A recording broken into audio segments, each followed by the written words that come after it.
ਅੱਜ ਦਾ ਆਪਣਾ ਜਿਹੜਾ ਮੇਨ ਟੌਪਿਕ ਰਹੇਗਾ ਲੀਡਿੰਗ ਇਕਨੋਮਿਕ ਇੰਡੈਕਸ। ਤੁਹਾਨੂੰ ਲੇਮੈਨਸ ਨੂੰ ਥੋੜਾ ਜਿਹਾ ਇਸ ਟਰਮ ਦੇ ਬਾਰੇ ਸਮਝਾਇਓ। ਇਹ ਇੰਡੈਕਸ ਕੀ ਆ, ਕੀ ਜਿਹੜਾ ਇਹ ਲੀਡਿੰਗ ਇਕਨੋਮਿਕ ਇੰਡੈਕਸ ਹੁੰਦਾ ਆ ਤੇ ਇਹਨੂੰ ਆਪਾਂ ਕਿੱਦਾਂ ਸਮਝਣਾ। ਸੋ ਇੱਕ ਨਾਨ ਪਾਰਟੀਸ਼ਨ ਰਿਸਰਚ ਗਰੁੱਪ ਹੈ, ਦਾ ਨਾਮ ਹੈਗਾ ਦਾ ਕਾਨਫਰੰਸ ਬੋਰਡ। ਉਹ ਹਰ ਮਹੀਨੇ ਇੱਕ LEI leading economic index publish ਕਰਦਾ ਹੈ, ਜਿਹਦੇ ਵਿੱਚ ਉਹ 10 ਮੇਜਰ ਫੈਕਟਰਸ ਜਿਹੜੇ ਨੇ ਜਿਹਨੂੰ ਦੇਖਦੇ ਨੇ, ਜਿਹਦੇ ਚ ਸਟਾਕ ਮਾਰਕੀਟ, ਜੌਬ, ਓਵਰਆਲ ਜਿਹੜੀ ਇਹਦੇ ਨਾਲ ਇਹ ਪ੍ਰੈਡਿਕਟ ਕਰਨ ਦੀ ਕੋਸ਼ਿਸ਼ ਕਰਦੇ ਨੇ ਅਗਲੇ 7 ਮਹੀਨਿਆਂ ਦੇ ਵਿੱਚ ਕਿ ਜਿਹੜੀ ਰੋਡ ਟੂ ਇਕਨੋਮੀ ਦੀ ਹੈਗੀ ਆ ਉਹ ਕਿੰਨੀ ਬੰਪੀ ਹੈ, ਕਿੰਨੀ ਖਰਾਬ ਹੈ, ਕੀ ਵਾਰਨਿੰਗ ਸਾਈਨ ਨੇ, ਤੇ ਉਹਨੂੰ ਉਹਦੇ ਨਾਲ ਪੂਰੇ ਪ੍ਰੋਜੈਕਸ਼ਨਸ ਜਿਹੜੀਆਂ ਨੇ ਜਿਹਨੂੰ ਅੰਡਰਸਟੈਂਡ ਕੀਤਾ ਜਾਏ। ਸੋ ਹਰ ਮਹੀਨੇ ਰਿਪੋਰਟ ਆਉਂਦੀ ਹੈ। ਸੋ ਜੇ ਆਪਾਂ ਗੱਲ ਕਰੀਏ ਇਸ ਟਾਈਮ ਇਕਨੋਮੀ ਦੀ, ਜਿਹੜੀ ਹੁਣ ਰਿਪੋਰਟ ਆਉਂਦੀ ਹੈ ਰਾਜਕਰਨ, ਉਹਦੇ ਚ ਇਹ ਹੈ ਕਿ ਇਕਨੋਮੀ ਜਿਹੜੀ ਹੈ ਵਾਰਨਿੰਗ ਸਾਈਨਸ ਤੇ ਅਜੇ ਵੀ ਇਕਨੋਮੀ ਦੇ ਵਿੱਚ ਹੈਗੇ ਨੇ, ਪਰ ਜਿਹੜੀ ਇੱਕ ਵੱਡੀ ਫਲੈਸ਼ਿੰਗ ਇਕਨੋਮੀ ਸਾਈਨ ਜਿਹੜੀ ਫਲੈਸ਼ ਕਰਦੀ ਪਈ ਉਹ ਸ਼ਾਇਦ ਥੋੜੀ ਜਿਹੀ ਬਲਿੰਕ ਕਰਨ ਲੱਗ ਪਈ ਹੈ। ਅੱਗੇ ਥੋੜਾ ਜਿਹਾ ਹਾਲਾਤ ਸਲਾਈਟਲੀ ਬੈਟਰ ਹੁੰਦੇ ਕਿਤੇ ਨਾ ਕਿਤੇ ਨਜ਼ਰ ਆਉਂਦੇ ਪਏ ਨੇ, based on this projection, not based on what's going on today, ਅੱਜ ਜਾਂ ਕੱਲ 3-4 ਦਿਨ ਚ ਕੀ ਹੋ ਜਾਏਗਾ, ਓਵਰਆਲ ਅਗਲੇ 6 ਮਹੀਨਿਆਂ ਦਾ ਜਿਹੜੀ ਪ੍ਰੋਜੈਕਸ਼ਨ ਉਹਦੇ ਕਰ। ਸੋ ਜਿਹੜੀ ਹੁਣ ਜੂਨ ਮਹੀਨੇ ਦੀ LEI ਆਈ ਹੈ, ਇਹ ਜਿਹੜਾ ਇੰਡੈਕਸ ਦੇ ਨੰਬਰਸ ਆਏ ਆ, ਉਹਦੇ ਬਾਰੇ ਸਾਨੂੰ ਹੁਣ ਥੋੜਾ ਜਿਹਾ ਜਿਹੜਾ ਉਹ ਦੱਸੋ ਵੀ ਕੀ ਜਿਹੜਾ ਇਸ ਦੇ ਵਿੱਚ ਹੈਗਾ। ਸਲਾਈਟਲੀ ਜੂਨ ਮਹੀਨਾ ਜਿਹੜੇ ਪਿਛਲੇ ਮਹੀਨਿਆਂ ਨਾਲ ਥੋੜਾ ਜਿਹਾ ਖਰਾਬ ਹੈ, ਪਰ ਓਵਰਆਲ ਜੇ ਆਪਾਂ ਗੱਲ ਕਰੀਏ ਜਿਹੜੇ ਪਿਛਲੇ ਜਿੰਨਾ ਐਸ ਪਹਿਲੇ 6 ਮਹੀਨਿਆਂ ਦੇ ਵਿੱਚ ਜਿਹੜਾ ਡਿਕਲਾਈਨ ਆਇਆ ਇਕਨੋਮੀ ਦੇ ਵਿੱਚ, ਇਹ ਇਸ ਸਾਲ ਦੇ ਜਿਹੜੇ first half of this year is actually better than the last 6 months of last year. So ਕਿਤੇ ਨਾ ਕਿਤੇ ਜਿਹੜੀ ਇਨਫਲੇਸ਼ਨ ਦਾ ਇਸ਼ੂ ਹੀ ਉਹ ਪਿਛਲੇ ਸਾਲ ਵੀ ਲੂਮ ਅਰਾਊਂਡ ਕਰਦਾ ਰਿਹਾ, ਇਸ ਟਾਈਮ ਵੀ ਕਰਦਾ ਰਿਹਾ, ਇਸ ਟਾਈਮ ਵੀ ਕਰਦਾ ਪਿਆ, ਪਰ ਓਵਰਆਲ ਕਿਤੇ ਨਾ ਕਿਤੇ ਐਡਜਸਟ ਹੁੰਦਾ ਪਿਆ। ਜਿਹੜਾ ਸਭ ਤੋਂ ਕੰਸਰਨਿੰਗ ਫੈਕਟਰ ਇਸ ਟਾਈਮ ਹੈਗਾ ਉਹੀ ਹੈ ਕਿ ਜਿਹੜਾ ਕੰਜ਼ਿਊਮਰ ਕੌਨਫੀਡੈਂਸ ਹੈ ਉਹ ਆਲ ਟਾਈਮ ਲੋ ਹੈ।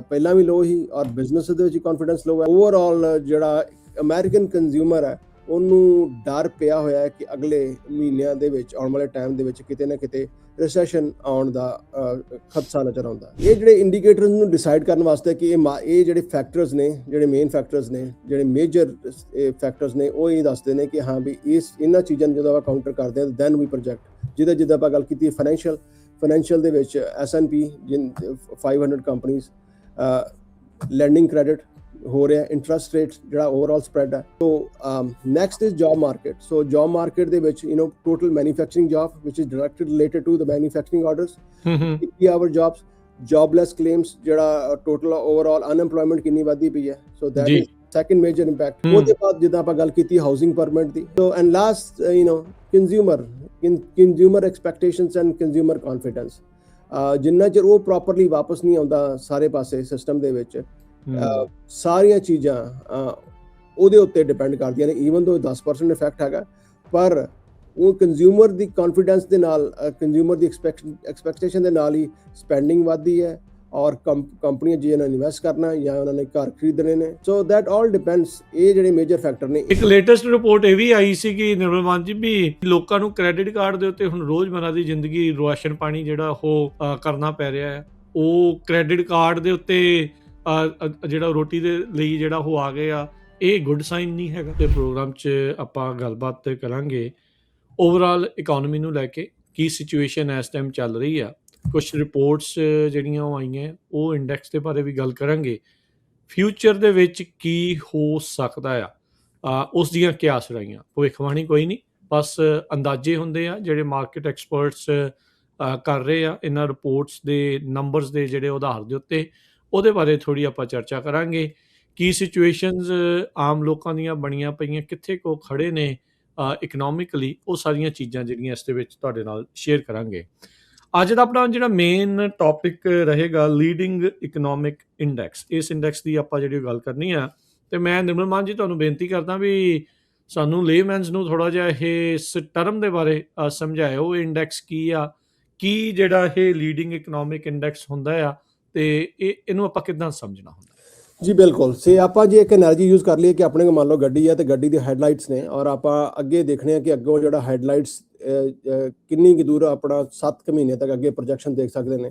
ਸੋ ਇੱਕ ਨਾਨ ਪਾਰਟੀਸ਼ਨ ਰਿਸਰਚ ਗਰੁੱਪ ਹੈ, ਦਾ ਨਾਮ ਹੈਗਾ ਦਾ ਕਾਨਫਰੰਸ ਬੋਰਡ। ਉਹ ਹਰ ਮਹੀਨੇ ਇੱਕ LEI leading economic index publish ਕਰਦਾ, ਜਿਹਦੇ ਵਿੱਚ ਉਹ 10 ਮੇਜਰ ਫੈਕਟਰਸ ਜਿਹੜੇ ਨੇ ਜਿਹਨੂੰ ਦੇਖਦੇ ਨੇ, ਜਿਹਦੇ ਚ ਸਟਾਕ ਮਾਰਕੀਟ, ਜੌਬ, ਓਵਰਆਲ ਜਿਹੜੀ ਇਹਦੇ ਨਾਲ ਇਹ ਪ੍ਰੈਡਿਕਟ ਕਰਨ ਦੀ ਕੋਸ਼ਿਸ਼ ਕਰਦੇ ਨੇ ਅਗਲੇ 7 ਮਹੀਨਿਆਂ ਦੇ ਵਿੱਚ ਕਿ ਜਿਹੜੀ ਰੋਡ ਟੂ ਇਕਨੋਮੀ ਦੀ ਹੈਗੀ ਆ ਉਹ ਕਿੰਨੀ ਬੰਪੀ ਹੈ, ਕਿੰਨੀ ਖਰਾਬ ਹੈ, ਕੀ ਵਾਰਨਿੰਗ ਸਾਈਨ ਨੇ, ਤੇ ਉਹਨੂੰ ਉਹਦੇ ਨਾਲ ਪੂਰੇ ਪ੍ਰੋਜੈਕਸ਼ਨਸ ਜਿਹੜੀਆਂ ਨੇ ਉਹਨੂੰ ਜਿਹਨੂੰ ਅੰਡਰਸਟੈਂਡ ਕੀਤਾ ਜਾਏ। ਸੋ ਹਰ ਮਹੀਨੇ ਰਿਪੋਰਟ ਆਉਂਦੀ ਹੈ। ਸੋ ਜਿਹੜੀ ਰੀਸੈਂਟ ਰਿਪੋਰਟ ਆਈ ਹੈ ਉਹ ਇਸੇ ਹਫਤੇ ਆਈ ਹੈ, ਪਿਛਲੇ ਮਹੀਨੇ ਦੀ ਜੂਨ ਦੀ, ਔਰ ਅਗਲੀ ਜਿਹੜੀ ਹੈ ਮਿਡ ਅਗਸਤ ਦੇ ਵਿੱਚ, ਅਗਸਤ 18 ਦੇ ਲੱਗ ਜਾਗੇ ਆਉਣੀ ਹੈ।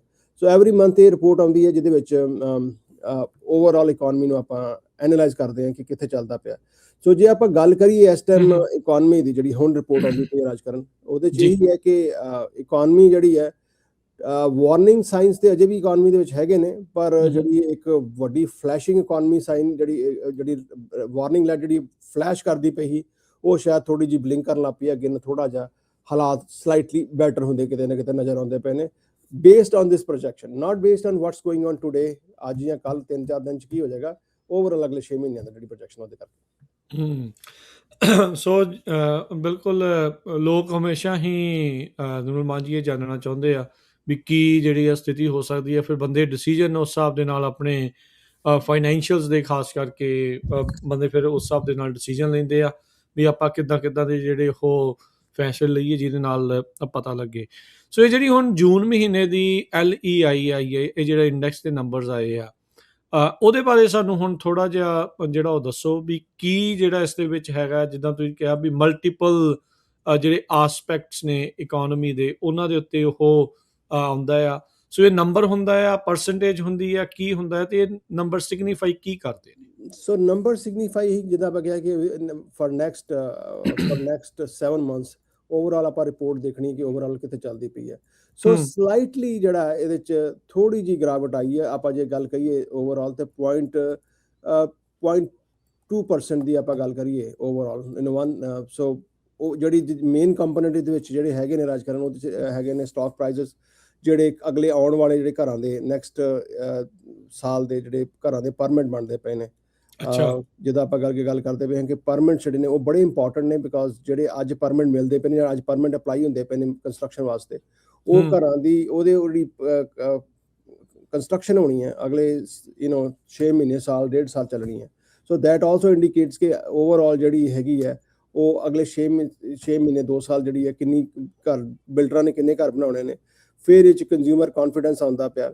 ਸੋ ਸਲਾਈਟਲੀ ਜੂਨ ਮਹੀਨਾ ਜਿਹੜੇ ਪਿਛਲੇ ਮਹੀਨਿਆਂ ਨਾਲ ਥੋੜਾ ਜਿਹਾ ਖਰਾਬ ਹੈ, ਪਰ ਓਵਰਆਲ ਜੇ ਆਪਾਂ ਗੱਲ ਕਰੀਏ ਜਿਹੜਾ ਜਿੰਨਾ ਪਹਿਲੇ 6 ਮਹੀਨਿਆਂ ਦੇ ਵਿੱਚ ਜਿਹੜਾ ਡਿਕਲਾਈਨ ਆਇਆ ਇਕਨੋਮੀ ਦੇ ਵਿੱਚ, ਇਹ ਇਸ ਸਾਲ ਦੇ ਜਿਹੜੇ first half of this year is actually better than the last 6 months of last year. So ਕਿਤੇ ਨਾ ਕਿਤੇ ਜਿਹੜੀ ਇਨਫਲੇਸ਼ਨ ਦਾ ਇਸ਼ੂ ਹੀ ਉਹ ਪਿਛਲੇ ਸਾਲ ਵੀ ਲੂਮ ਅਰਾਊਂਡ ਕਰਦਾ ਰਿਹਾ, ਇਸ ਟਾਈਮ ਵੀ ਕਰਦਾ ਰਿਹਾ, ਇਸ ਟਾਈਮ ਵੀ ਕਰਦਾ ਪਿਆ, ਪਰ ਓਵਰਆਲ ਕਿਤੇ ਨਾ ਕਿਤੇ ਐਡਜਸਟ ਹੁੰਦਾ ਪਿਆ। ਜਿਹੜਾ ਸਭ ਤੋਂ ਕੰਸਰਨਿੰਗ ਫੈਕਟਰ ਇਸ ਟਾਈਮ ਹੈਗਾ ਉਹੀ ਹੈ ਕਿ ਜਿਹੜਾ ਕੰਜ਼ਿਊਮਰ ਕੌਨਫੀਡੈਂਸ ਹੈ ਉਹ ਆਲ ਟਾਈਮ ਲੋ ਹੈ। ਪਹਿਲਾਂ ਵੀ ਲੋ ਹੀ, ਔਰ ਬਿਜ਼ਨਸ ਦੇ ਵਿੱਚ ਕੌਨਫੀਡੈਂਸ ਲੋ ਹੈ। ਓਵਰਆਲ ਜਿਹੜਾ ਅਮਰੀਕਨ ਕੰਜ਼ਿਊਮਰ ਹੈ ਉਹਨੂੰ ਡਰ ਪਿਆ ਹੋਇਆ ਹੈ ਕਿ ਅਗਲੇ ਮਹੀਨਿਆਂ ਦੇ ਵਿੱਚ, ਆਉਣ ਵਾਲੇ ਟਾਈਮ ਦੇ ਵਿੱਚ ਕਿਤੇ ਨਾ ਕਿਤੇ ਰਿਸੈਸ਼ਨ ਆਉਣ ਦਾ ਖਦਸ਼ਾ ਨਜ਼ਰ ਆਉਂਦਾ ਹੈ। ਔਰ ਗੋ ਹੈਡ ਪਲੀਜ਼ ਜੀ। ਸੋ ਇੱਕ ਰਿਸੈਸ਼ਨ ਦਾ ਇੱਕ ਰੂਲ ਹੁੰਦਾ ਹੈ, ਇਹਨਾਂ ਨੂੰ 3D ਰੂਲਸ ਕਹਿੰਦੇ ਆ, ਡੈਪਥ, ਡਿਊਰੇਸ਼ਨ ਤੇ ਡਿਫਿਊਜ਼ਨ, ਕਿ ਜਿਹੜੀ ਰਿਸੈਸ਼ਨ ਹੈ ਇਹ ਕਿੰਨਾ ਚਿਰ ਚੱਲ ਸਕਦੀ ਹੈ, ਕਿੰਨੀ ਇਹਦੀ ਲੰਬਾਈ ਕਿੰਨੀ ਹੋਏਗੀ ਤੇ ਡੂੰਘਾਈ ਕਿੰਨੀ ਹੈ।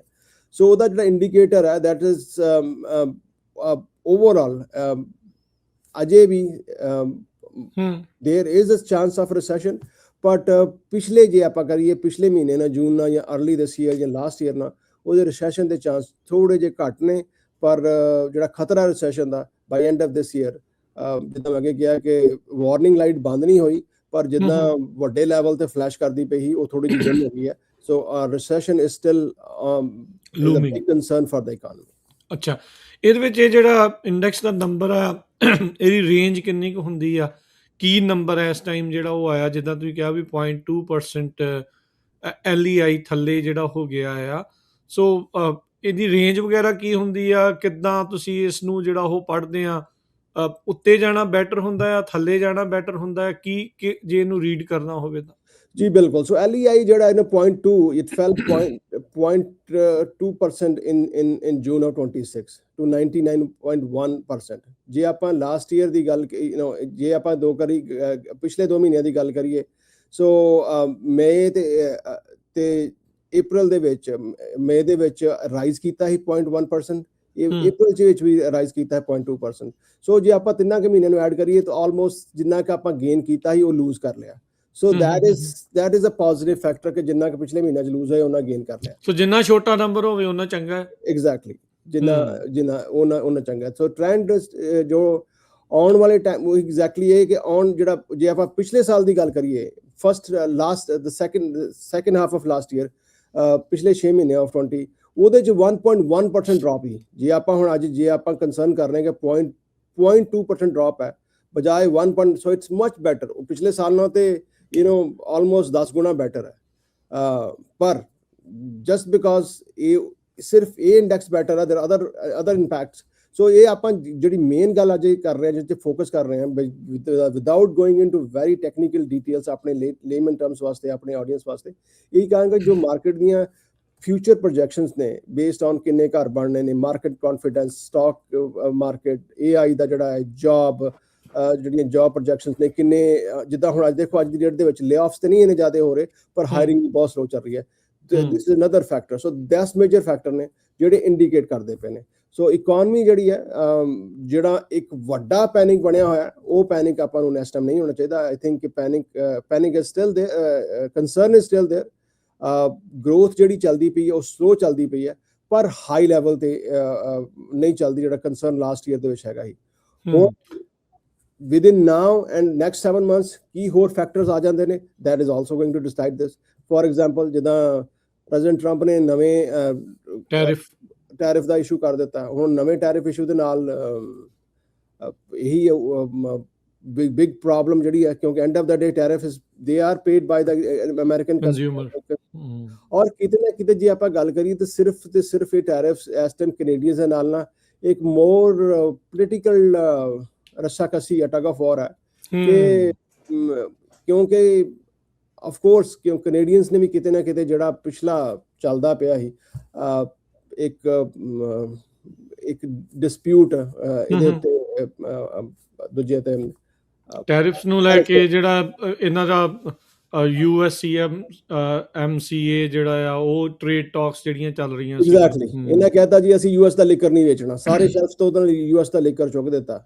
ਮਤਲਬ ਜੇ ਤੁਸੀਂ ਦੇਖੋ, ਹੁਣ ਫਾਰ ਐਗਜ਼ਾਮਪਲ ਅੱਗੇ ਵੀ ਆਪਾਂ ਇਹਦੇ ਬਾਰੇ ਗੱਲ ਕੀਤੀ ਹੈ ਕਿ ਜੇ ਕੰਜ਼ਿਊਮਰ ਕੌਨਫੀਡੈਂਸ ਨਹੀਂ ਹੈਗਾ ਲੋਕਾਂ ਦੇ ਵਿੱਚ, they don't want to travel to US, ਤੇ ਉਹ ਨਹੀਂ ਕਰਦੇ ਅੱਜ ਦੀ ਡੇਟ ਦੇ ਵਿੱਚ ਟਰੈਵਲ। ਰੀਜ਼ਨ ਬੀਇੰਗ ਕਿ ਉੱਥੇ ਇਹ ਤੇ ਨਹੀਂ ਕਿ ਫਲਾਈਟਾਂ ਬੰਦ ਕਰ ਦਿੱਤੀਆਂ ਨੇ, ਲੋਕੀ by choice Canadians start coming to US। ਜੇ ਉਹਨਾਂ ਨੇ ਅਮਰੀਕਨ ਲਿਕਰ ਜਾਂ ਅਮਰੀਕਨ ਵਿਊਜ਼ ਜਾਂ ਅਮਰੀਕਨ ਪ੍ਰੋਡਕਟ ਨਹੀਂ ਖਰੀਦਣੇ, ਇਹ ਜੇ ਪੋਲੀਟੀਸ਼ੀਅਨ ਉਦੋਂ ਦੇ ਕੈਨੇਡੀਅਨਸ ਵੀ ਨਾ ਕਹਿਣ ਤੇ ਆਫ ਕੋਰਸ ਇਧਰੋਂ ਵੀ ਇੰਨਾ ਪ੍ਰੈਸ਼ਰ ਨਾ ਪੈਂਦਾ।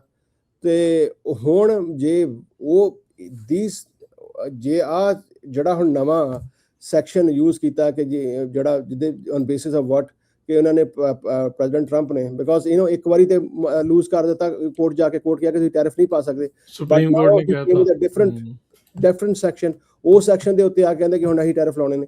ਹੁਣ ਜੇ ਟੈਰਿਫ ਇੱਕ ਕੰਟਰੀ ਤੋਂ ਬਾਅਦ ਸਾਰੀ ਕੰਟਰੀ ਤੇ ਲਾਉਣੇ ਜਾਂ ਮਲਟੀਪਲ ਕੰਟਰੀ ਲਾਉਣੇ ਸ਼ੁਰੂ ਕਰ ਦਿੱਤੇ, so that is going to affect job market, consumer confidence, ਤੇ ਉਹਦੇ ਨਾਲ ਜਿਹੜਾ ਓਵਰਆਲ ਜਿੱਦਾਂ ਆਪਾਂ ਕੰਜ਼ਿਊਮਰ ਕੌਨਫੀਡੈਂਸ ਦੀ ਗੱਲ ਕੀਤੀ ਹੈ, so generally household businesses they are very pessimistic because ਜੇ ਆਪਾਂ ਗੱਲ ਕਰੀ ਜਿੱਦਾਂ ਗੱਲ ਕਰ ਰਹੇ ਹਾਂ ਕਿ one of the major factors ਜਿਹੜੀ ਰਿਪੋਰਟ ਇੰਡੈਕਸ ਆਉਂਦੀ ਹੈ ਉਹ 'ਚ ਬਿਲਡਿੰਗ ਪਰਮਿਟਸ ਆਉਂਦੇ ਨੇ, ਔਰ ਬਿਲਡਿੰਗ ਪਰਮਿਟਸ ਦੀ ਜਿਹੜੀ ਹੈ ਉਹ ਵੱਡੇ ਲੈਵਲ ਤੇ ਜਿਹੜੀ ਚਾਹੇ ਉਹ ਕੰਸਟਰਕਸ਼ਨ ਜੌਬ ਨੇ, ਚਾਹੇ ਲੰਬਰ ਆਰਡਰ ਨੇ, ਚਾਹੇ ਅਪਲਾਇੰਸ ਸੇਲਸ ਹੈ, ਚਾਹੇ ਜਿਹੜੀ ਰੀਅਲ ਸਟੇਟ ਮਾਰਕੀਟ ਦੇ ਵਿੱਚ ਚਾਹੇ ਉਹ ਰੀਅਲਟਰਸ ਦੀ ਸੇਲਸ ਹੈ, ਚਾਹੇ ਜਿੰਨਾ ਵੀ ਇਹ ਮਾਰਕੀਟ ਦੇ ਵਿੱਚ ਟੋਟਲ ਇਸ ਮਾਰਕੀਟ ਨਾਲ ਡਾਇਰੈਕਟਲੀ ਜਾਂ ਇਨਡਾਇਰੈਕਟਲੀ ਜੋ ਵੀ ਬਿਜ਼ਨਸ ਇਨਫੈਕਟਡ ਨੇ, ਉਹਨਾਂ ਦਾ ਕੌਨਫੀਡੈਂਸ ਬਹੁਤ ਲੋ ਹੈਗਾ। ਔਰ ਉਹਦਾ ਲੋ ਕੌਨਫੀਡੈਂਸ ਹੈ that will actually contribute by people not supporting the economy। ਹਰ ਬੰਦਾ ਆਪਣਾ ਪੈਸਾ ਹੋਲਡ ਕਰਨਾ ਚਾਹੇਗਾ, ਔਰ ਅੱਜ ਦੀ ਡੇਟ ਦੇ ਵਿੱਚ ਹਾਲਾਤ ਇਹ ਬਣੇ ਹੋਏ ਨੇ ਕਿ cash is king, everyone wants to hold to cash as much as can, ਕਿਉਂਕਿ ਜੇ ਆਪਾਂ ਅੱਗੇ ਵੀ ਗੱਲ ਕਰਦੇ ਰਹਿੰਦੇ ਆ ਕਿ ਇਕਨੋਮੀ ਦੀ ਜੇ ਗੱਲ ਕਰੀਏ, ਮੇਜਰ ਇੰਡੀਕੇਟਿੰਗ ਫੈਕਟਰ ਹੈ ਘਰਾਂ ਦੀ ਪ੍ਰਾਈਸਿਸ, ਉਹਦੀ ਕਿੰਨੇ ਡਰਾਸਟਿਕਲੀ ਪ੍ਰਾਈਸਿਸ ਵਧੀਆਂ ਪੈਂਡੈਮਿਕ ਦੇ ਵਿੱਚ, ਜਦੋਂ ਇਕਨੋਮੀ ਦੇ ਵਿੱਚ ਲੋਕਾਂ ਦਾ ਕੌਨਫੀਡੈਂਸ ਬਹੁਤ ਜ਼ਿਆਦਾ ਸੀ। ਹੁਣ overall country with few exceptions ਹਰ ਪਾਸੇ ਘਰ ਇੱਕ 1% ਤੋਂ ਲੈ ਕੇ 10%, 20% ਤੱਕ ਘਰਾਂ ਦੀ ਮਾਰਕੀਟ ਡਿੱਗਦੀ ਪਈ ਹੈ।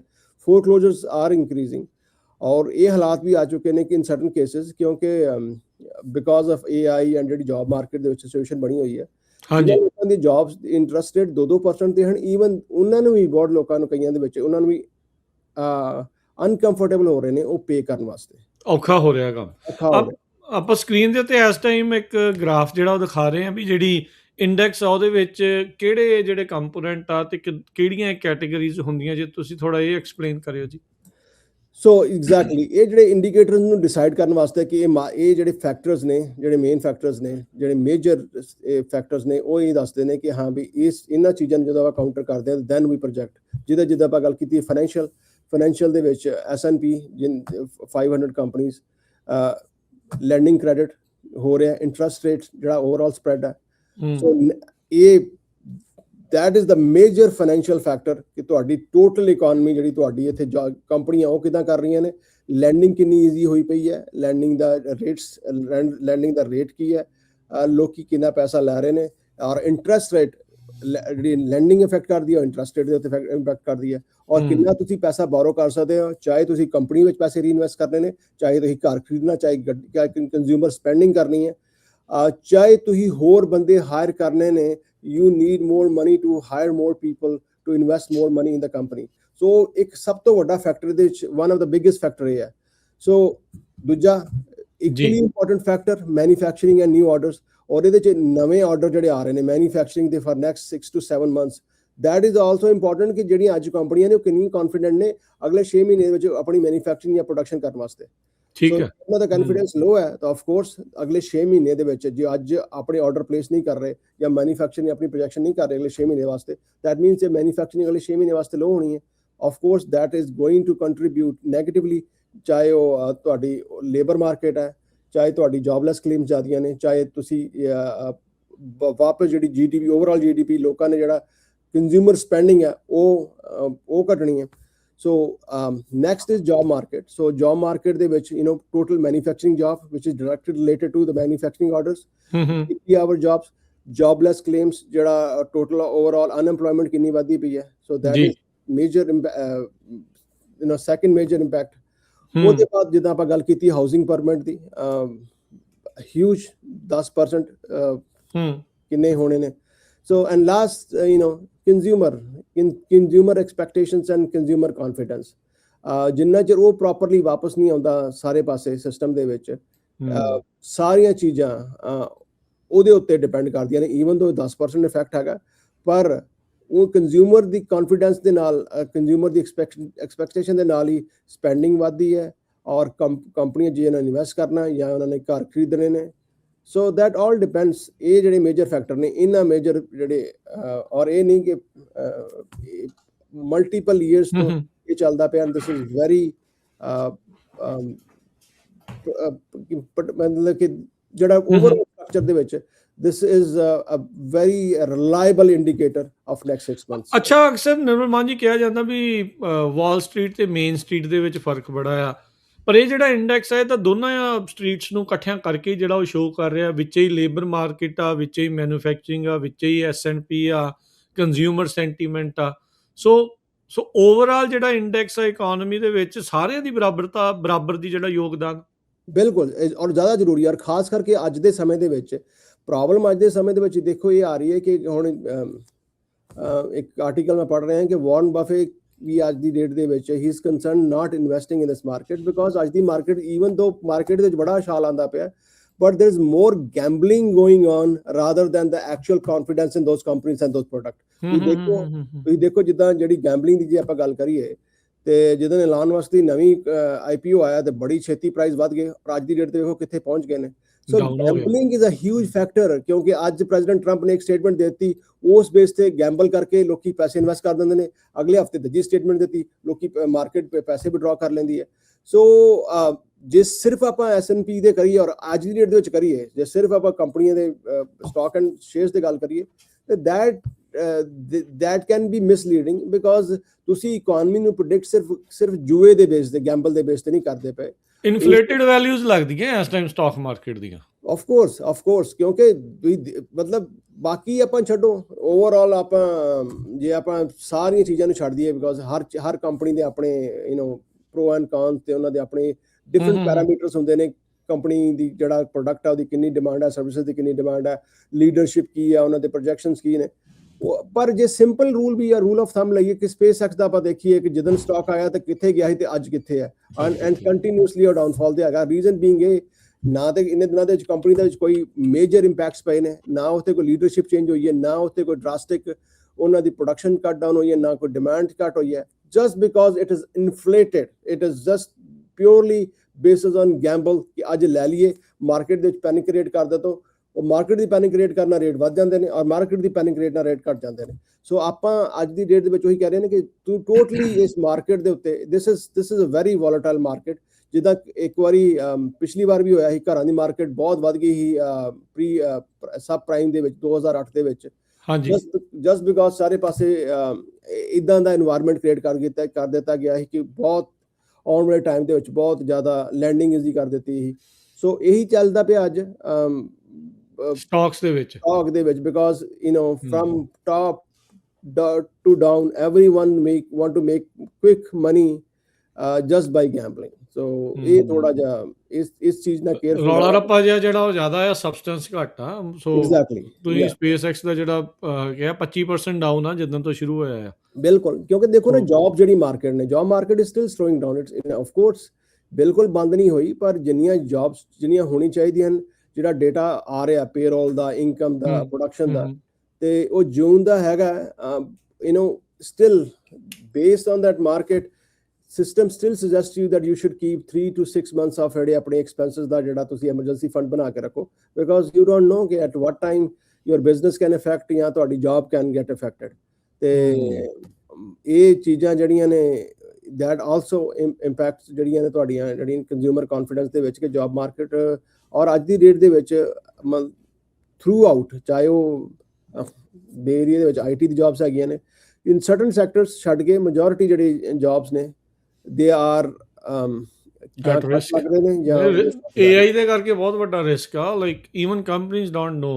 ਉਹ ਜਿੱਦਾਂ ਆਪਾਂ ਦੇਖਿਆ ਸੀਗਾ ਵੀ ਕੋਵਿਡ ਦੇ ਦੌਰਾਨ ਐਕਸਟਰਾ ਹਾਇਰਿੰਗ, ਉਹੀ ਨਵਾਂ ਪ੍ਰੋਜੈਕਟ ਹੁੰਦੇ ਹੋਏ ਵੀ ਮੂੰਹ ਚੱਕ ਕੇ ਚਲੋ ਬੰਦੇ ਬਹੁਤ ਹਾਇਰ ਕੀਤੇ, ਹੁਣ ਉਹੀ ਲੇ ਆਫ ਵੀ ਕਰਨੇ ਪੈ ਰਹੇ ਆ। AI ਦੇ ਕਰਕੇ ਵੀ ਜਿਹੜੀ ਉਹ ਤੜਥੱਲੀ ਮਚੀ ਪਈ ਆ। AI ਰੋਗ ਨਾ ਹੋ ਜੇ, ਹੁਣ ਉਹਦਾ ਰੌਲਾ ਵੱਖਰਾ ਚੱਲਦਾ ਆ, ਤੇ ਉੱਤੋਂ ਉਹ ਜੌਬਸ ਜਿਹੜੀ ਉਹ ਖਾ ਰਹੀ ਆ। ਕੁਝ ਪੈਦਾ ਵੀ ਹੋ ਰਹੀਆਂ, ਇਹ ਨਹੀਂ ਵੀ ਉਹ ਨਹੀਂ ਹੁੰਦੀਆਂ, but there is so much ਅਨਸਰਟਨਿਟੀ ਜਿਹੜੀ ਇਸ ਟਾਈਮ ਫੈਲੀ ਹੋਈ ਆ। ਬਿਲਕੁਲ। ਘਰਾਂ ਨੂੰ ਲੈ ਕੇ ਤੁਸੀਂ ਗੱਲ ਕਰ ਰਹੇ ਸੀਗੇ ਵੀ ਹੁਣ ਵੈਲਿਊਜ਼ ਤਾਂ ਉਹਨਾਂ ਦੀਆਂ ਜਿਹੜੀਆਂ ਘਟ ਰਹੀਆਂ। ਜਿੱਥੇ ਮੈਂ ਰਹਿੰਦਾ ਆ ਨਿਰਮਲ ਮਾਨ ਜੀ, ਉੱਥੇ ਇੱਕ ਘਰ ਲੱਗਾ ਆ, ਉਹਨੂੰ ਆਲਰੇਡੀ ਉਹਨੇ $1 ਲੱਖ ਪ੍ਰਾਈਸ ਘਟਾਤੀ ਆਪਣੀ। ਅੱਛਾ ਜੀ। ਸੋ ਦੇ ਹੈਡ ਟੂ ਜਿਹੜਾ ਉਹ ਡੂ ਇਟ, ਅਦਰਵਾਈਜ਼ ਤਾਂ ਗੱਲ ਹੀ ਨਹੀਂ ਸੀ ਬਣ ਰਹੀ।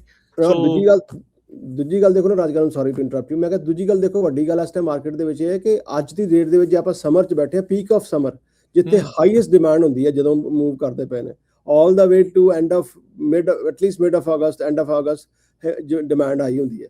ਔਰ ਅੱਗੇ ਤੁਸੀਂ ਦੇਖੋ ਜੇ ਇਹੀ ਟ੍ਰੈਂਡ ਚੱਲਦਾ ਰਿਹਾ ਹੋਰ ਅਗਲੇ 5-6 ਮਹੀਨੇ, ਸੋ ਚੀਜ਼ਾਂ ਖਰਾਬ ਹੋਣੀਆਂ ਨੇ। ਉਹਨੇ ਦੇਖੋ ਜਿਹਨੂੰ ਤਾਂ ਜ਼ਰੂਰਤ ਆ ਘਰ ਦੀ, ਉਹਨੇ ਤਾਂ ਲੈਣਾ ਹੀ ਲੈਣਾ। ਹੁਣ ਈਵਨ ਜਿਹੜੀ ਤੁਸੀਂ ਗੱਲ ਸ਼ੋਈ ਇਸ ਦੇ ਵਿੱਚ ਵੀ, ਈਵਨ ਜਿਹੜੇ 2% 3% ਵਾਲੇ, ਉਹਨਾਂ ਨੂੰ ਵੀ ਜੇ ਘਰ ਵੇਚਣਾ ਪੈ ਰਿਹਾ, there is something else going on। ਇਹ ਅੰਡਰਸਟੈਂਡ ਕਰਨ ਦੀ ਲੋੜ ਆ ਵੀ ਰੀਜ਼ਨ ਕੀ ਆ, ਵੀ ਇੰਨੇ ਲੋ ਇੰਟਰਸਟ ਰੇਟ ਦੇ ਉੱਤੇ ਵੀ ਕਿਉਂ ਲੋਕਾਂ ਨੂੰ ਘਰ ਜਿਹੜੇ ਉਹ ਵੇਚਣੇ ਪੈ ਰਹੇ ਆ। ਤੁਸੀਂ ਕੋਈ ਵੀ ਵੈਬਸਾਈਟ 'ਤੇ ਚੱਲ ਜਾਓ ਜਿੱਥੇ ਘਰ ਸੇਲ 'ਤੇ ਲੱਗਦੇ ਆ, ਯੂ ਕੈਨ ਸੀ ਉੱਥੇ ਰੈੱਡ ਡਾਟਸ ਕਿੰਨੀਆਂ, ਸਾਰੇ ਵਿਕਣ ਦੇ ਉੱਤੇ ਕਿੱਦਾਂ ਲੱਗੇ ਹੋਏ ਆ। ਮਤਲਬ ਕਈ ਐਸੀਆਂ ਵੈਬਸਾਈਟਸ ਨੇ ਜਾਂ ਐਸੇ ਪੋਰਟਲਸ ਨੇ ਜਿੱਥੇ ਤੁਸੀਂ ਫੋਰਕਲੋਜ਼ਰ ਜਿਹੜੇ ਘਰ ਸਿੱਧੇ ਡਾਇਰੈਕਟਲੀ ਖਰੀਦ ਸਕਦੇ ਹੋ, all the way from HUD to others private companies. ਹਰ ਥਾਂ ਹੀ ਅੱਜ ਦੀ ਡੇਟ ਦੇ ਵਿੱਚ ਤੁਸੀਂ ਦੇਖੋ, every single month throughout all states, almost all state with maybe 1 or 2 exceptions. Foreclosure ਵੱਧਦੇ ਪਏ ਨੇ, ਡਿਫਾਲਟਸ ਵੱਧਦੇ ਪਏ ਨੇ, ਕ੍ਰੈਡਿਟ ਕਾਰਡ ਦੀ ਪੇਮੈਂਟ ਕਰ ਦਿਓ, ਆਲਮੋਸਟ 50% ਲੋਕ ਜਿਹੜੇ ਨੇ ਆਪਣੇ ਕ੍ਰੈਡਿਟ ਕਾਰਡ ਦੇ ਉੱਤੇ ਮਿਨੀਮਮ ਡੈਟ ਜਿਹੜਾ ਬੈਲੈਂਸ ਹੈ ਹਰ ਮਹੀਨੇ ਕੈਰੀ ਕਰਦੇ ਪਏ ਨੇ। ਉਹਦਾ ਮਤਲਬ ਇਹ ਹੁੰਦਾ ਕਿ ਯੂ ਕੈਨ ਅਫੋਰਡ ਜਿਹੜਾ ਤੁਸੀਂ ਪੈਸਾ ਬੋਰੋ ਕੀਤਾ ਤੁਸੀਂ ਉਹ ਵੀ ਪੇ ਨਹੀਂ ਕਰ ਸਕਦੇ। ਜਨਰਲੀ ਤੇ ਮੈਂ ਇਹੀ ਕਹਿਣਾ ਹੁੰਦਾ ਹਮੇਸ਼ਾ ਕ੍ਰੈਡਿਟ ਕਾਰਡ ਦੇ ਬਾਰੇ ਕਿ ਜੇ ਤੁਸੀਂ ਕ੍ਰੈਡਿਟ ਕਾਰਡ ਬੋਰੋ ਕਰਦੇ ਹੋ ਤੇ ਜਿੰਨਾ ਤੁਹਾਡਾ ਹੈਗਾ ਮੰਥਲੀ ਤੁਸੀਂ ਉਹਨੂੰ ਪੇ ਕਰੋ। ਤੇ ਓਵਰਆਲ ਦੇਖੋ ਆ ਜਿਹੜਾ ਹੈਗਾ ਕਿ ਆ ਸਟੇਟਸ ਨੇ ਜਿਹਦੀ with the highest top 10 states with the highest credit card balance. ਔਰ ਦਿਸ ਇਜ਼ ਦਾ ਡਿਫਰੈਂਸ ਪਿਛਲੇ ਸਾਲ ਦੇ Q2 ਤੋਂ Q3 ਤੋਂ। ਸੋ ਜੇ ਆਪਾਂ ਗੱਲ ਕਰੀਏ ਕਨੈਟੀਕਟ ਦੀ ਵਿਦ ਦਾ ਹਾਈਐਸਟ ਵਨ, ਪਰ ਪਿਛਲੇ ਸਾਲ ਨਾਲ ਆਲਮੋਸਟ 5% ਹਾਇਰ ਹੈ। ਆਪਣੀ ਜੇ ਕੈਲੀਫੋਰਨੀਆ ਦੀ ਸਟੇਟ ਗੱਲ ਕਰੀਏ ਸੋ ਇੰਨਾ ਹਾਇਰ ਨਹੀਂ ਹੈਗਾ 2.2 ਬਿਕਾਜ਼ ਅਸੀਂ ਪਿਛਲੇ ਸਾਲ ਵੀ ਕ੍ਰੈਡਿਟ ਕਾਰਡ ਦਾ ਡੈਟ ਜਿਹੜਾ ਜ਼ਿਆਦਾ ਕੈਰੀ ਕਰਦੇ ਪਏ ਹਾਂ ਤੇ ਉਹਦੇ ਨਾਲੋਂ ਵਧਿਆ ਹੀ ਹੈ, ਘਟਿਆ ਨਹੀਂ ਹੈ। ਵਧਿਆ ਪਰ ਇੱਥੇ ਘੱਟ ਵਧਿਆ, ਕਈ ਸਟੇਟਾਂ ਵਿੱਚ ਤੇ ਆਲਰੇਡੀ ਬਹੁਤ ਜ਼ਿਆਦਾ ਸੀ। ਹੁਣ ਕਈ ਸਟੇਟਾਂ ਜਿੱਥੇ ਆਈਆਂ ਨੇ, ਜੇ ਮੰਨ ਲਓ ਮੈਰੀਲੈਂਡ ਦੇ ਵਿੱਚ ਆਲਮੋਸਟ 10% ਪਹੁੰਚਿਆ ਹੋਇਆ। Technically people want suffering that bad last year ਜਿੰਨਾ ਅੱਜ ਦੀ ਡੇਟ ਤੇ ਸਫਰ ਕਰਦੇ ਪਏ ਨੇ। ਮੈਰੀਲੈਂਡ ਦਾ ਚਲੋ ਇੱਕ ਇਦਾਂ ਦਾ ਵੀ ਏਰੀਆ ਹੈਗਾ ਕਿ ਜਿੱਥੇ ਆਪਾਂ ਲਾਸਟ ਈਅਰ ਦੀ ਆਪਾਂ ਪਿਛਲੇ 2 ਸਾਲਾਂ ਦੀ ਗੱਲ ਕਰੀਏ ਕਿ 2 ਸਾਲਾਂ ਦੇ ਵਿੱਚ ਜਿਹੜਾ ਸਾਲ 1.5 ਸਾਲ ਦੇ ਵਿੱਚ ਮੈਰੀਲੈਂਡ ਜਿਹੜਾ ਏਰੀਆ DC ਦੇ ਲਾਗੇ ਪੈਂਦਾ, ਜਿੱਥੇ ਕਾਫੀ ਲੋਕ ਨੇ ਜਿਹੜੇ ਮੇਜਰਲੀ ਉਹ ਗਵਰਨਮੈਂਟ ਜੌਬ ਬੇਸਡ ਜਾਂ ਉਦਾਂ ਦੇ ਰਹਿੰਦੇ ਆ, ਫੈਡਰਲ ਜੌਬ ਕਰਦੇ ਹਨ, ਜਿਨ੍ਹਾਂ ਨੂੰ ਲੇ ਆਫ ਕਰ ਦਿੱਤਾ ਜਾਂ ਫੈਡਰਲ ਜੌਬ ਜੇ ਡਾਇਰੈਕਟਲੀ ਫੈਡਰਲ ਜੌਬ ਨਹੀਂ ਵੀ ਕਰਦੇ, ਡਾਇਰੈਕਟਲੀ ਜਾਂ ਇਨਡਾਇਰੈਕਟਲੀ ਫੈਡਰਲ ਜੌਬ ਸਿਸਟਮ ਨੂੰ ਸਪੋਰਟ ਕਰਦੇ ਹਨ। ਸੋ ਉਹਨਾਂ ਨੂੰ ਜ਼ਿਆਦਾ ਇੰਪੈਕਟ ਪਿਆ। ਕੈਲੀਫੋਰਨੀਆ ਦਾ ਜਿਹੜਾ ਇੰਪੈਕਟ ਹੈ ਥੋੜਾ ਜਿਹਾ ਇੱਕ ਤਰ੍ਹਾਂ ਦਾ ਆਫਸੈਟ ਵੀ ਹੋਇਆ ਕਿਉਂਕਿ ਟਰੱਕਿੰਗ ਇੰਡਸਟਰੀ ਜਿਹੜੀ ਹੈ ਥੋੜੀ ਜਿਹੀ ਰਿਵਾਈਵ ਕਰਦੀ ਪਈ ਹੈ। ਸੋ ਅੱਜ ਦਾ ਅੱਗੇ ਗੱਲ ਕਰ ਰਹੇ ਹਾਂ ਕਿ ਮੈਜੋਰਿਟੀ ਜਿਹੜੇ ਬੈਲੈਂਸ ਕਰਦੇ ਪਏ ਨੇ 45। ਸੋ ਆਲਮੋਸਟ ਅੱਧਾ ਇਸ ਟਾਈਮ ਹਰ ਦੂਜਾ ਬੰਦਾ ਜੇ ਤੁਸੀਂ ਸੜਕ ਤੇ 2 ਬੰਦੇ ਵੇਖਦੇ ਹੋ ਤੁਹਾਨੂੰ ਇਹ ਐਟਲੀਸਟ ਇਹਨਾਂ 'ਚ ਇੱਕ ਬੰਦਾ ਇਹ ਹੈ ਕਿ ਜਿਹੜਾ ਆਪਣੇ ਕ੍ਰੈਡਿਟ ਕਾਰਡ ਦਾ ਜਿਹੜਾ ਪੂਰਾ ਫੁੱਲੀ ਪੇ ਆਫ ਨਹੀਂ ਕਰ ਸਕਦਾ। ਸੋ ਥਿੰਗਸ ਆਰ ਲਿਟਲ ਟਾਈਟ। ਔਰ ਜੇ ਤੁਸੀਂ ਓਵਰਆਲ ਬੈਲੈਂਸ ਦੇਖੋ 2008 ਤੋਂ ਲੈ ਕੇ ਤਾਂ 2026 ਤੋਂ ਤੇ ਉੱਪਰ ਨੂੰ ਹੀ ਜਾ ਰਿਹਾ, ਲਗਾਤਾਰ ਉੱਪਰ ਨੂੰ ਜਾ ਰਿਹਾ। ਤੇ 1300 ਯਾਨੀ ਕਿ $1.3 ਟ੍ਰਿਲੀਅਨ ਟੱਚ ਕਰ ਗਏ ਆ। Exactly. So this is so ਇਹ it's not getting any better. ਤੇ ਇਹ 2 ਗੱਲਾਂ ਨੇ। ਔਰ ਬਾਕੀ ਵੀ ਆਪਾਂ ਗੱਲ ਕਰਦੇ ਨੇ ਕਿ ਆਉਣ ਵਾਲੇ ਟਾਈਮ ਦੇ ਵਿੱਚ ਜਿੱਦਾਂ ਸੋਸ਼ਲ ਸਿਕਿਉਰਿਟੀ ਜਿਹੜੀ ਹੈ ਉਹਦੇ ਵਿੱਚ ਟ੍ਰਿਮ ਜੇ ਅੰਟਿਲ ਦੇ ਫਿਕਸ ਇਟ ਉਹਦੇ ਜਿਹੜੇ ਬੈਨੀਫਿਟਸ ਨੇ ਉਹ ਘੱਟ ਮਿਲਣੇ ਨੇ। ਹੁਣ ਹੁੰਦਾ ਕੀ ਹੈ ਕਿ ਆਪਾਂ ਦ ਡੇ ਵੀ ਲਿਵ ਵੀ ਥਿੰਕ ਕਿ ਆਪਣੀ ਲਾਈਫ ਇਦਾਂ ਹੀ ਚੱਲੀ ਜਾਣੀ ਹੈ, ਹੋਪਫੁਲੀ ਸਭ ਦੀ ਚੱਲੀ ਵੀ ਜਾਏ। But every day we getting old, resources getting depleted, there more people in the market. ਸੋ ਆਪਾਂ ਨੂੰ ਜਿੱਦਾਂ ਮੈਂ ਕਹਿੰਦਾ ਕਿ 2 ਚੀਜ਼ਾਂ ਦਾ ਧਿਆਨ ਰੱਖਣਾ ਚਾਹੀਦਾ। ਇੱਕ ਤਾਂ ਆਪਣੀ ਆਉਣ ਵਾਲੇ ਫਿਊਚਰ ਦੇ ਵਾਸਤੇ ਪਹਿਲਾਂ 3 ਤੋਂ 6 ਮਹੀਨੇ ਤੁਹਾਡੀ ਜਿਹੜੀ ਨੇ ਆਪਣੇ ਇੱਕ ਰਿਜ਼ਰਵ ਫੰਡ ਹੋਣਾ ਚਾਹੀਦਾ ਕਿ ਜੇ 3-4 ਮਹੀਨੇ ਤੁਹਾਨੂੰ ਜੌਬ ਨਾ ਮਿਲੇ ਜਾਂ ਤੁਹਾਡੀ ਸਿਚੁਏਸ਼ਨ ਖਰਾਬ ਹੋਏ you can sustain through that because 3 ਤੋਂ 6 ਮਹੀਨੇ ਜੇ ਨਹੀਂ ਮਿਲਦੀ ਤਾਂ then you have time to plan. ਉਹਦੇ ਬਾਅਦ ਮੋਸਟ ਇੰਪੋਰਟੈਂਟ ਬਿਕਾਜ਼ ਜੇ ਤੁਸੀਂ ਇਸ ਟਾਈਮ 30 ਸਾਲ ਦੇ ਹੈਗੇ ਹੋ, ਜੇ 20 ਸਾਲ ਦੇ ਹੋ ਤਾਂ ਨਥਿੰਗ ਲਾਈਕ ਇਟ। 20 ਸਾਲ ਦੇ ਹੈਗੇ ਤੁਸੀਂ ਅੱਜ ਸੇਵਿੰਗ ਕਰਨ ਲੱਗਦੇ $200 ਵੀ ਕਰਨ ਲੱਗ ਪੈਂਦੇ ਹੋ ਬਾਈ ਦਾ ਟਾਈਮ ਯੂ 65 ਯੂ ਹੈਵ। 20 ਸਾਲ ਵਾਲੇ ਕੋਲ $200 ਹੀ ਨਹੀਂ ਹੈਗਾ। ਐਗਜ਼ੈਕਟਲੀ ਰਿਐਲਿਟੀ ਆ।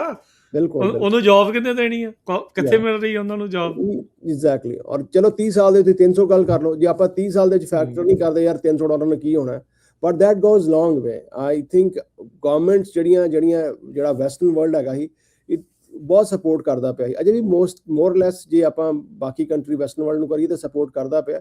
ਪਰ ਸਮਹਾਉ ਜਿਹੜੀ ਇਹ ਸਪੋਰਟ ਸਿਸਟਮ ਹੀ ਜਦੋਂ ਖਾਸ ਕਰਕੇ ਬਿਗ ਐਂਡ ਬਿਊਟੀਫੁਲ ਬਿੱਲ ਆਇਆ ਜਾਂ ਜਿੰਨੀ ਵਾਰ ਵੀ ਰਿਪਬਲਿਕਨ ਗਵਰਨਮੈਂਟਸ ਆਈਆਂ ਨੇ ਜਿੰਨੀ ਵਾਰ ਵੀ ਤਾਂ ਮੇਜਰ ਟੂ ਟੈਕਸ ਕੱਟ। ਔਰ ਟੈਕਸ ਕੱਟ ਜਿਹੜਾ ਟੈਕਸ ਕੱਟ ਕਰਨਾ ਵੱਡਾ ਬਿਲੀਅਨਰਸ ਦਾ, ਉਹਨਾਂ ਰੈਵਨਿਊ ਰਿਪਲੇਸ ਕਿੱਥੋਂ ਕਰਨਾ? ਉਹਨਾਂ ਰਿਪਲੇਸ ਆਮ ਪਬਲਿਕ ਆਮ ਜਨਤਾ ਕੋ ਕਰਨਾ। ਔਰ ਜਦੋਂ ਰਿਪਲੇਸ ਹੋਣਾ ਤੇ ਉਹਨਾਂ ਦੀ ਜਿਹੜੀ ਸੇਵਿੰਗਸ ਡਿਪਲੀਟ ਹੋਣੀ ਹੈ, ਉਹਨਾਂ ਦੀ ਪੈਨਸ਼ਨ ਡਿਪਲੀਟ ਹੋਣੀ ਹੈ।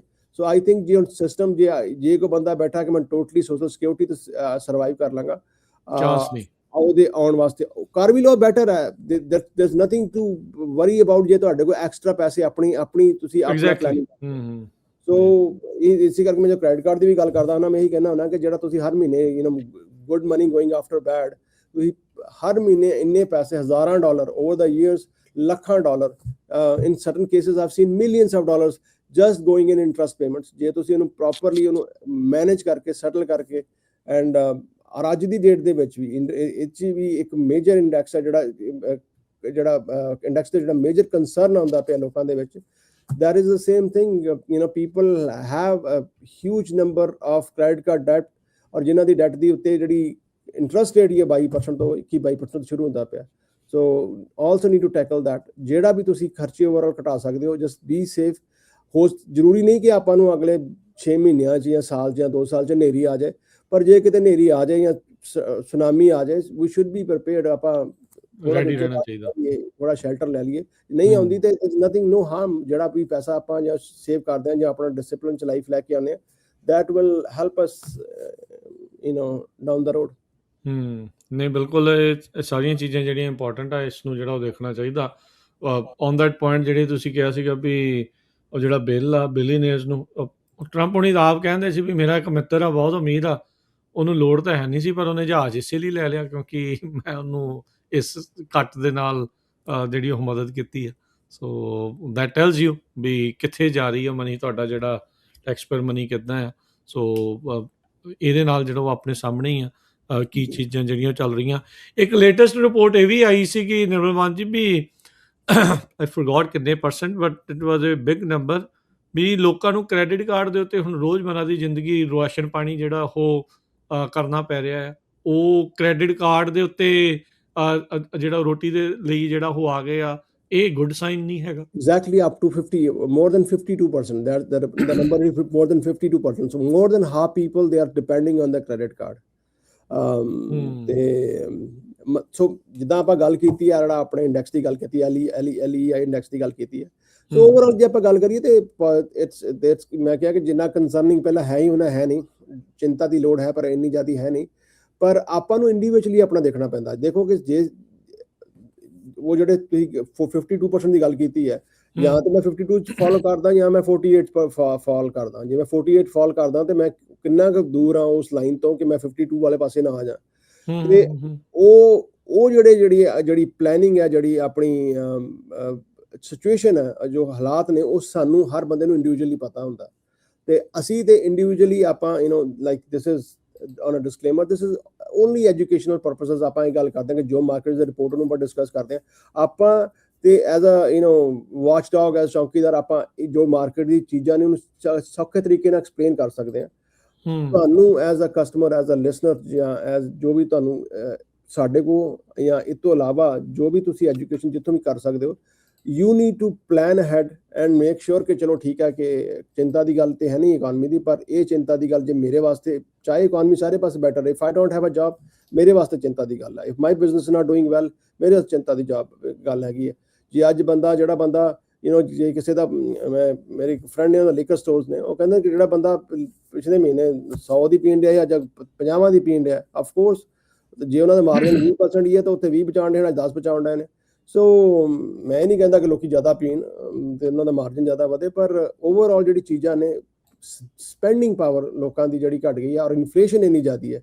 ਮਤਲਬ ਜੇ ਤੁਸੀਂ ਗੱਲ ਕਰੋ ਕਿ ਪ੍ਰੀ ਪੈਂਡੈਮਿਕ, ਜੇ ਆਪਾਂ ਜਾ ਕੇ ਕਿਸੇ ਮੈਕਡੋਨਲਡ ਤੇ ਜਾਂ ਕਿਸੇ ਵੀ ਆਪਣੇ ਫਾਸਟ ਫੂਡ ਤੇ $15-20 ਦੀ ਜਾਂ $10 ਦੀ ਆਪਾਂ ਇੱਕ ਮੀਲ ਲੈ ਸਕਦੇ ਹਾਂ। ਅੱਜ ਉਹ ਮੀਲ ਜਿਹੜਾ $25-30 ਦਾ ਹੋ ਗਿਆ।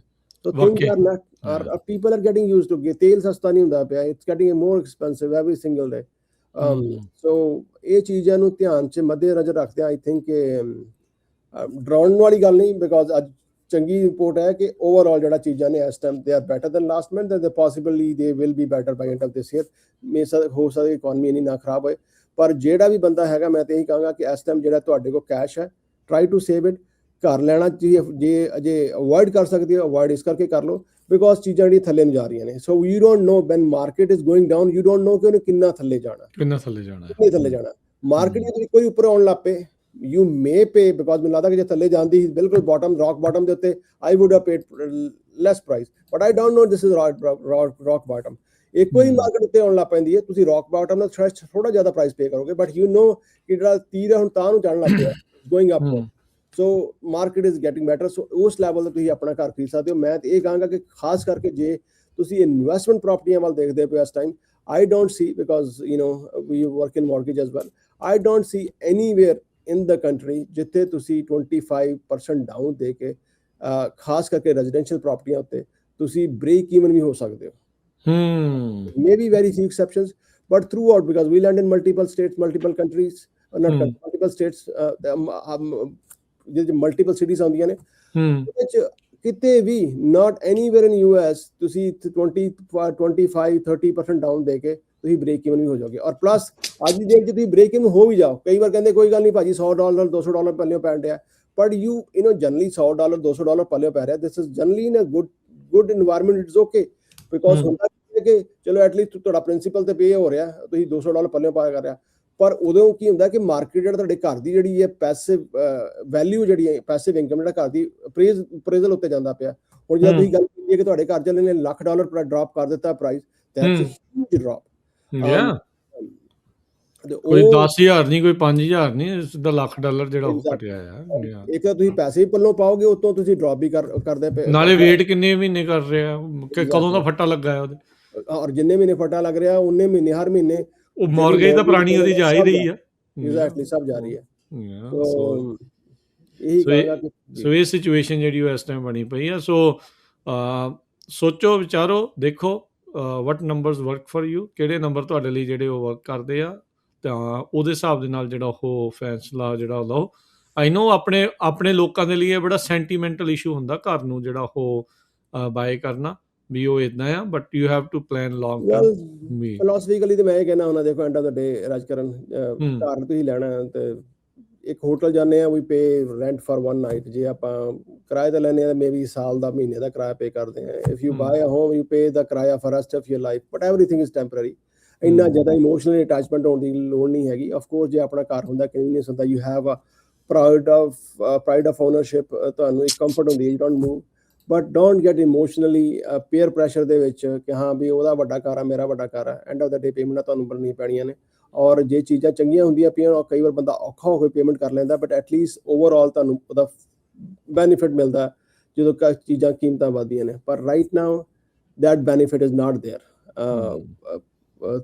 ਹੋ ਸਕਦਾ ਹੈ ਕਿ ਓਵਰਆਲ ਜੇ ਮਾਰਕੀਟ ਹੋਰ ਥੱਲੇ ਡਿੱਗ ਜਾਏ ਔਰ ਜੇ ਡਰਾਸਟਿਕਲੀ ਡਿੱਗ ਜਾਏ, ਤੇ I hope it doesn't happen, but ਜੇ ਡਿੱਗ ਜਾਂਦੀ, ਜੇ ਹੋ ਜਾਂਦਾ ਇੱਦਾਂ, ਤੇ ਕੱਲ ਨੂੰ ਜਿਹੜੇ ਅੱਜ ਨਵੇਂ ਬੱਚੇ ਨੇ ਉਹ ਵੀ ਘਰ ਅਫੋਰਡ ਕਰ ਸਕਦੇ ਨੇ, ਕਿਉਂਕਿ ਅੱਜ ਦੇ ਜੈਨ ਜ਼ੀ ਕੋਈ ਬੱਚਾ ਅੱਜ ਇੱਕ ਹਸਬੈਂਡ ਵਾਈਫ ਬੱਚਾ ਨਵੀਂ ਫੈਮਿਲੀ ਸ਼ੁਰੂ ਕਰਕੇ ਜੌਬ ਵੀ ਕਰਕੇ ਰੀਸੈਂਟ ਦੇ ਘਰ ਅਫੋਰਡ ਕਰਨਾ ਚਾਹਣ ਤੇ ਅਫੋਰਡ ਨਹੀਂ ਕਰ ਸਕਦੇ unless there is a support from their parents or family, because down payment ਇਕੱਠੀ ਕਰਨੀ, ਉਹਦੇ ਬਾਅਦ ਜਿਹੜੀਆਂ ਘਰਾਂ ਦੀਆਂ ਕਿਸ਼ਤਾਂ ਦੇਣੀਆਂ, that American dream is dying somewhere, so this may ਬਿਲਕੁਲ ਰਿਐਲਿਟੀ ਆ। ਮੈਂ ਲੇਟੈਸਟ ਇੱਕ ਚੀਜ਼ ਪੜ੍ਹ ਰਿਹਾ ਸੀਗਾ, highest number of people moving back with parents ਇਸ ਟਾਈਮ। ਇਹ ਸਿਚੁਏਸ਼ਨ ਆ ਵੀ ਜਿਹੜੇ ਨਿਆਣੇ ਆ ਜਿਨ੍ਹਾਂ ਨੂੰ 18 ਤੋਂ ਬਾਅਦ ਉਹਦਾ ਇੱਥੇ ਜਿਹੜਾ ਕਿਹਾ ਜਾਂਦਾ ਵੀ ਕੱਢ ਦਿੰਦੇ, ਤੋੜ ਦਿੰਦੇ, ਜਾਓ ਆਪੋ ਆਪਣੀ ਰਾਹ, ਉਹਨਾਂ ਨੂੰ ਵਾਪਸ ਆਪਣੇ ਮਾਪਿਆਂ ਦੇ ਨਾਲ ਮੂਵ ਹੋਣਾ ਪੈ ਰਿਹਾ। Reason being the same, they can't afford to buy new house. ਤੇ ਬਹੁਤ ਬਹੁਤ ਧੰਨਵਾਦ ਨਿਰਮਲ ਮਾਨ ਜੀ ਅੱਜ ਦੇ ਪ੍ਰੋਗਰਾਮ ਦੇ ਲਈ। ਤੇ ਜਿਹੜੀ ਇੱਕ ਤੁਸੀਂ ਕ੍ਰੈਡਿਟ ਕਾਰਡ ਵਾਲੀ ਦੱਸੀ ਸੀ, ਇੱਕ ਦੀ ਨੰਬਰ ਚਲੋ ਦੱਸ ਦਿਓ ਵੀ if anybody needs help credit card ਦੇ ਬਾਬਤ ਜਾਂ ਕਿਸੇ ਵੀ ਤਰੀਕੇ ਦੇ ਡੈਟ ਦੇ ਬਾਬਤ, ਜੇ ਉਹਨਾਂ ਨੇ ਹੈਲਪ ਲੈਣੀ ਉਸ ਨੂੰ ਸੈਟਲ ਕਰਾਉਣ ਦੇ ਲਈ, ਉਸ ਨੂੰ ਘਟਵਾਉਣ ਦੇ ਲਈ, ਮਾਫ ਕਰਵਾਉਣ ਦੇ ਲਈ, ਉਹਦੇ ਲਈ ਆਪਣਾ ਨੰਬਰ ਵੀ ਸ਼ੇਅਰ ਕਰੋ। ਜੀ ਬਹੁਤ ਇੰਪੋਰਟੈਂਟ ਹੈ, ਬਿਕਾਜ਼ ਅਜੋਕੇ ਸਮੇਂ ਦੇ ਵਿੱਚ ਔਰ ਅਜੋਕੇ ਸਮੇਂ ਦੇ ਕਿਸੇ ਸਮੇਂ ਦੇ ਵਿੱਚ ਵੀ ਕਰਜ਼ਾ ਜਿਹੜਾ, ਔਰ ਖਾਸ ਕਰਕੇ ਜਿਹੜਾ ਕ੍ਰੈਡਿਟ ਕਾਰਡ ਦਾ ਕਰਜ਼ਾ ਹੈ, ਤੇ ਆਪਣੇ ਉਹ ਬੈਕ ਹੋਮ ਪਿੰਡਾਂ ਦੇ ਸ਼ਾਹੂਕਾਰਾਂ ਦੇ ਕਰਜ਼ੇ ਵਰਗਾ ਜਿਹੜਾ ਕਦੇ ਵੀ ਖਤਮ ਨਹੀਂ ਹੁੰਦਾ। ਇਟਸ ਅ ਵਿਸ਼ੀਅਸ ਸਰਕਲ ਜਿਹੜਾ ਤੁਹਾਡਾ ਚੱਲਦਾ ਹੀ ਰਹਿੰਦਾ। ਤੇ ਇਹ ਜਿਹੜਾ ਬੈਡ ਡੈਟ ਜਿਹੜਾ ਹੈ ਤੁਹਾਡਾ, good money going after bad, ਇਹਨੂੰ ਅਵੋਇਡ ਕਰੋ, because this is a huge leakage, it's a bleeding in fact, which is a financial system, ਤੁਹਾਡਾ ਫਾਈਨੈਂਸ਼ੀਅਲ ਲਾਈਫ ਤੁਹਾਡੇ ਸਿਸਟਮ 'ਚ ਬਲੀਡ ਕਰ ਦਿੰਦਾ। ਸੋ ਉਹਦੇ ਬਾਰੇ ਕ੍ਰੈਡਿਟ ਕਾਰਡ ਨੂੰ ਸੈਟਲ ਕਰਨਾ ਔਰ ਇਹ 'ਚ ਪੈਸੇ ਬਚਾਉਣ ਤੋਂ ਜ਼ਿਆਦਾ ਇੰਪੋਰਟੈਂਟ ਹੈ ਕਿ you get out of debt and every month you send that minimum payment to your credit companies. ਜਿਹੜਾ ਵੀ ਤੁਸੀਂ 2 4 5 6 ਮਹੀਨੇ ਲਾ ਕੇ ਉਹਨੂੰ ਸੈਟਲ ਕਰਕੇ ਪੇ ਕਰਕੇ you can get more credit cards and be more disciplined and going forward. ਜਿਹੜੇ ਪੈਸੇ ਤੁਸੀਂ ਕ੍ਰੈਡਿਟ ਕਾਰਡਾਂ ਦਿੰਦੇ ਹੋ, ਜਿੱਦਾਂ ਆਪਾਂ ਕਿਹਾ ਕਿ ਇਨਵੈਸਟ ਟੂਵਰਡਸ ਯੂਰ ਫਿਊਚਰ, ਚਾਹੇ ਤੁਹਾਡੇ ਬੱਚਿਆਂ ਦੀ ਐਜੂਕੇਸ਼ਨ ਹੈ, ਚਾਹੇ ਤੁਹਾਡੇ ਆਪਣੀ ਰਿਟਾਇਰਮੈਂਟ ਪਲਾਨਸ ਹੈ, ਰਾਥ ਹਾਇਰ, ਜਿਹੜੇ ਆਪਾਂ ਅੱਗੇ ਪ੍ਰੋਗਰਾਮ ਕੀਤੇ ਨੇ, you can go watch back those programs। और जो करंट LEI ਦੀ ਰਿਪੋਰਟ ਵੀ ਕਹਿੰਦੀ ਹੈ ਕਿ you need to have at least 3 to 6 months emergency funds based on the current market situation। ਸੋ ਇਹਦੇ ਬਾਰੇ ਜੇ ਤੁਹਾਨੂੰ ਕੋਈ ਕੁਐਸਚਨ ਚਾਹੀਦਾ ਹੈਗਾ, ਜਾਂ ਤੁਸੀਂ ਕ੍ਰੈਡਿਟ ਕਾਰਡ ਦਾ ਕੋਈ ਇਸ਼ੂ ਹੈ, ਜਾਂ ਤੁਸੀਂ ਆਪਣੇ ਪੈਸੇ ਨੂੰ ਹੋਰ ਪ੍ਰੋਪਰਲੀ ਬਚਾਉਣਾ ਚਾਹੁੰਦੇ ਹੋ ਲੌਂਗ ਟਰਮ ਦੇ ਵਿੱਚ, ਤੇ ਕਾਲ ਕਰ ਲਓ। ਨੰਬਰ ਹੈ ਸਾਡਾ 888-888-9914, 888 888 9914, ਔਰ ਵੈਬਸਾਈਟ ਹੈ oora.org, OORAA.org। ਜੀ ਬਹੁਤ ਬਹੁਤ ਧੰਨਵਾਦ ਨਿਰਮਲ ਮਾਨ ਜੀ, ਮਿਹਰਬਾਨੀ, ਸ਼ੁਕਰੀਆ। ਮਿਲਦੇ ਹਾਂ ਅਗਲੀ ਵਾਰੀ। ਸਤਿ ਸ਼੍ਰੀ ਅਕਾਲ। Thank you sir, thank you, ਸਤਿ ਸ਼੍ਰੀ ਅਕਾਲ।